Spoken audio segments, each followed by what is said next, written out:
Hello students.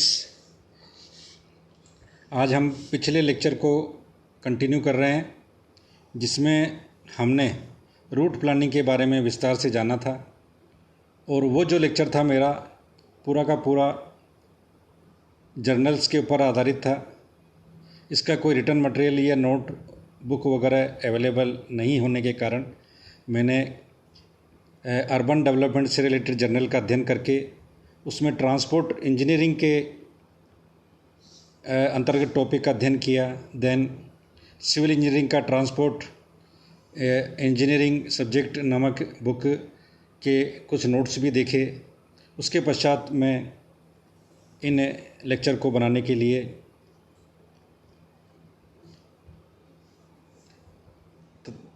तैयार हुआ हूँ। और उसी के अंतर्गत आज हम नेक्स्ट टॉपिक ले रहे हैं जिसका टाइटल है 7.1.3 अर्बन रूट प्लानिंग। तो जैसा कि हम जान सकते हैं हमारा पूरा का पूरा डेवलपमेंट कंट्री का डेवलपमेंट दो प्रकार से हो सकता है। एक होता है अर्बन, एक होता है रूरल। रूरल मतलब ग्रामीण एरिया जहाँ पर की प्लानिंग अलग टाइप से होती है, जिसमें एग्रीकल्चर को प्रायोरिटी देते हुए हमें प्लानिंग करनी होती है। अर्बन एरिया के अंदर हमें अपनी पॉपुलेशन को प्रॉपर सिस्टमेटिक तरीके से बसाते हुए उनका प्लान करना, रेजिडेंशियल प्लान करना, उनका ट्रांसपोर्ट का प्लान करना, उनकी इंडस्ट्रीज़ के लिए अलग से स्पेस को विचार करना।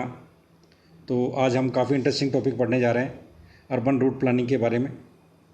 और रूट प्लानिंग हमने विस्तार से पिछले लेक्चर में जान लिया है, तो अर्बन रूट प्लानिंग के बारे में काफ़ी ईजी होगा हमें जानने के लिए। और इसी के अंतर्गत 3 डिफरेंट टर्म हैं जो कि पिछले लेक्चर में भी हमने जानी थी। Running time, fare stage, then bus stops. तो ये काफ़ी इम्पोर्टेंट टॉपिक होने वाला है। तो शुरू करते हैं। आज का हमारा सब्जेक्ट है MA 310 जिसका टाइटल है industrial engineering and transport management. मेरा नाम Harish Dhawan, lecturer mechanical engineering. मैं राजकीय पॉलिटेक्निक महाविद्यालय अजमेर में कार्यरत हूँ और अंतिम वर्ष ऑटोमोबाइल के छात्रों को MA 310 नामक सब्जेक्ट पढ़ा रहा हूँ, जिसके अंतर्गत इंडस्ट्रियल इंजीनियरिंग, ट्रांसपोर्ट इंजीनियरिंग और मैनेजमेंट के विषय शामिल हैं। और हम पिछले लेक्चर और इस लेक्चर में ट्रांसपोर्ट इंजीनियरिंग के बारे में जान रहे हैं। तो शुरू करते हैं। हमारा जो अर्बन डेवलपमेंट है वो बहुत सारे फैक्टर्स के ऊपर डिपेंड करता है, जिनमें हमें ये जानना होता है। जैसे कि ये जो फार्मूला है वो है hourly expansion factors are determined by the formula HEF, hourly expansion factors, जिसका फार्मूला है total volume in 24 hour period divided by volume for particular our.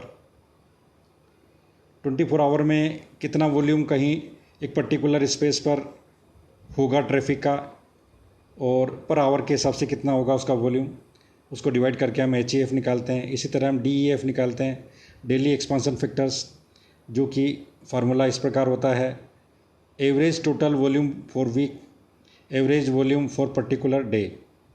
तो week divided by day, DEF निकलता है डेली एक्सपांसन फैक्टर। और ये HEF और DEF काफ़ी important role play करते हैं जब हम अर्बन डेवलपमेंट की बात करते हैं, अर्बन डेवलपमेंट प्लानिंग की करते हैं। तो इन फैक्टर के आधार पर हम अपने ट्रांसपोर्ट व्हीकल्स का, हमारे रूट का डिसीजन लेते हैं। इसी के अंतर्गत रेट ऑफ फ्लो ये काफ़ी ज़्यादा इम्पोर्टेंट है, और ये है 469.30 व्हीकल पर 15 मिनट। ये हमने एक स्टडी की थी, उसका निकाला हुआ था। और service rate flow multiplied by rate flow multiplied by 4, तो 469.4। और ये आता है 18277.20। एक मेट्रोपॉलिटन सिटी के लिए ये हमने निकाला था, कितने व्हीकल 15 मिनट में गुजर रहे हैं और कितने व्हीकल 1 घंटे में इसमें गुजर रहे हैं। तो ये दो हमारे पास टर्म या आइए इसमें रेट ऑफ फ्लो और सर्विस फ्लो रेट, ये भी हम कंसिडर करते हैं अर्बन प्लानिंग में। और ये मैंने एक डायग्राम बना रखा है जो कि लाइबल है, liveable, environmental quality, human health and well being के लिए, इकोलॉजिकल। एक जब हम अर्बन डेवलपमेंट की बात करेंगे, अर्बन रूट प्लानिंग करेंगे, तो उसमें ये 7 जो पिलर दिखा रखे हैं ये इंपॉर्टेंट रोल प्ले करते हैं और इनको डाइवर्सिफिकेशन करना ज़रूरी है, इनको डिवाइड करना चाहिए, प्रत्येक फैक्टर को हमने कंसिडर करना चाहिए। Ecology and biodiversity, then landscaping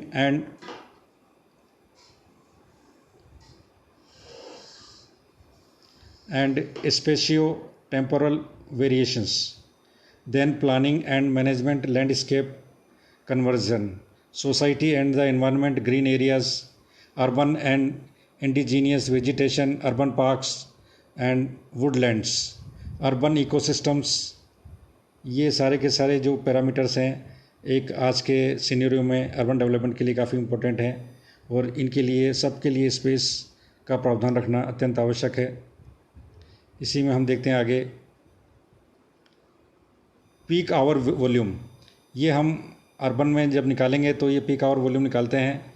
the maximum number of vehicles that pass a point on A highway, किसी हाईवे पर मैक्सिमम नंबर ऑफ व्हीकल किसी पॉइंट से पास हो रहे हैं जो कि 60 कंसेक्यूटिव मिनट्स में होंगे तो उसको बोलते हैं पीक आवर वॉल्यूम। 24 घंटे में कौन से आवर में मैक्सिमम वॉल्यूम गुजरते हैं। जैसे दिल्ली नोएडा वाला रोड हम स्टडी कर सकते हैं कि दिल्ली नोएडा के लिए सुबह का जो टाइम होता है 9 से 10 के बीच में मैक्सिमम आवर वाला टाइम होता है। तो ऐसे हमारे देश में बहुत सारे रोड या हमारे शहरों में अर्बन एरियाज़ में ऐसे रोड होते हैं जहाँ पर मैक्सिमम ट्रैफिक हमारा गुजरता है, उसको बोलते हैं peak hour volume. Then vehicle classification करना होता है हमें, जिसमें हम कार्स 2XL 3XL ट्रक्स इनका हम क्लासिफिकेशन देखते हैं और उनके आधार पर भी हम विश्लेषण करते हैं। देन फ्लो रेट, व्हीकल्स पर 15 मिनट एक्सपेक्टेड टू 1 आवर कितनी होगी, ये भी हम अर्बन प्लानिंग में देखते हैं। देन नंबर ऑफ़ व्हीकल, तो ये मैंने एक पर्टिकुलर ग्रुप के हिसाब से इसमें व्हीकल दिखे हैं, इसमें टाइम दिखाया गया है। इसमें 3 व्हीलर, मोटरसाइकिल, बस, NMT टोटल व्हीकल का लोड इसमें दिखाया गया है। तो इस तरह से हम इसको देखते हैं और इसी के अंतर्गत हम फाइनली ये कह सकते हैं कि इसमें 3 नई टर्म आई है हमारे लिए।